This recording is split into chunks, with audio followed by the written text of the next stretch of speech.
तस्वीरें गोहाना की हैं, जहां हरियाणा के चुनाव आयुक्त धनपत राय ने जिला उपायुक्त ललित सिवाच, पंचायत व ब्लॉक समिति, जिला परिषद, नगर पालिका व नगर परिषद के चुनाव के मद्देनजर अधिकारियों की बैठक ली।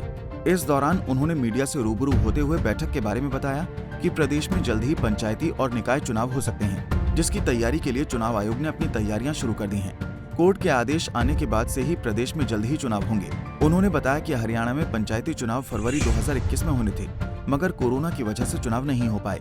जैसा आप जानते हैं कि पंचायत चुनाव की जो तिथि थी वो फरवरी 2021 में आगे चुनाव होने थे, क्योंकि फरवरी 2021 में ख़त्म हो गई थी टेन्योर।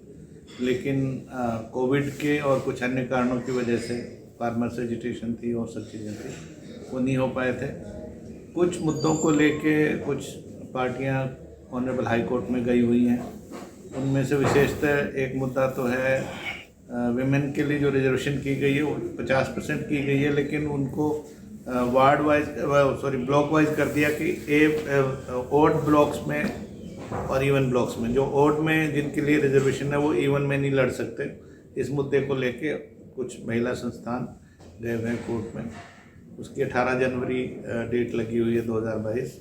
इसी तरह और जो ब्रेड पिटिशंस थी वो भी, और हमें उम्मीद है कि अगली तारीख पे इसका फैसला हो जाएगा, तो हमारे लिए चुनाव का रास्ता साफ हो जाएगा। सर, पहले पंचायत चुनाव या नगर परिषद चुनाव होने की उम्मीद है? अभी देखिए, नगर परिषद के चुनाव को लेके भी कुछ लोग कोर्ट्स में गए हुए हैं, तो ये तो मुनस्सर करता है इस बात पे कि ऑनरेबल हाई कोर्ट से फैसला कब तक आता है। लेकिन करवाने सूनर और लेटर दोनों ही करवाने हैं। अभी तिथि के बारे में जब तक मामला कोर्ट में है, मैं निश्चित रूप से नहीं कुछ कह पाऊंगा। उन्होंने बताया कि सरपंच, ब्लॉक, जिला परिषद, नगर पालिका व नगर परिषद के चुनाव वोटिंग मशीन से मतदान करवाया जाएगा, जबकि पंच का चुनाव बैलेट पेपर से करवाया जाएगा। ईवीएम मशीन हमारे पास पर्याप्त हैं, जो कि राजस्थान से मंगवाई गई हैं। गोहाना नगर परिषद की बात करें तो यहाँ 23 वार्ड हैं, जिसके लिए वोटिंग करवाई जाएगी। साथ ही वोटर कार्ड को आधार से जोड़ने को लेकर भी अपनी प्रतिक्रिया दी। हमने जो मशीनें प्रोक्योर करनी थी वो हम मशीनें अपने यहाँ से चुनाव करने से पहले जाने नहीं देंगे, वो हम नहीं भेजेंगे, वो हमारे पास ही रहेंगी। क्योंकि आपको पता है ये M2 टाइप मशीनें हैं, और जो विधानसभा और लोकसभा के चुनाव में M3 वाली मशीनें यूज़ होती हैं। तो ये मशीनें तो सिर्फ जो लोकल बॉडीज इलेक्शंस हैं, चाहे वो अर्बन हो चाहे रूरल हो, उसी में यूज़ होती हैं। तो हमने राजस्थान से, गुजरात से और अलग अलग स्टेट से मंगवाई हैं। यहाँ पे मुझे बताया गया कि गुजरात से आई हैं मशीनें। और पंच के चूँकि मल्टी पोस्ट होती हैं, बहुत सारे पंच होते हैं गांव में, 5 से लेके और 12-15 तक, तो वो बैलेट बॉक्सेस के थ्रू होंगे, बैलेट पेपर के थ्रू होंगे चुनाव। देखिए, जो डेमोक्रेसी का सही प्रिंसिपल तो यही है, हर आदमी को वोट का अधिकार मिले, वो अपनी वोट का इस्तेमाल करे।